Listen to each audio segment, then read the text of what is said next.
চত্বরে আমরা উপস্থিত হয়েছি।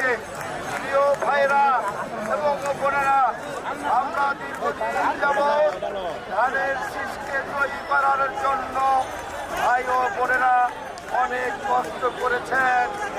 আজকেও আপনারা দীর্ঘক্ষণ প্রায় 2 ঘন্টা হেঁটে মিছিলে শৃঙ্খলাভাবে আমরা এসে সর্বশেষ প্রান্তে পৌঁছাতে পেরেছি। আপনাদের আগামী 3 দিন বাকি আছে নির্বাচনে। আজ থেকে প্রচার মিছিল বন্ধ হয়ে গেল। আমরা আজকে রাষ্ট্র থেকে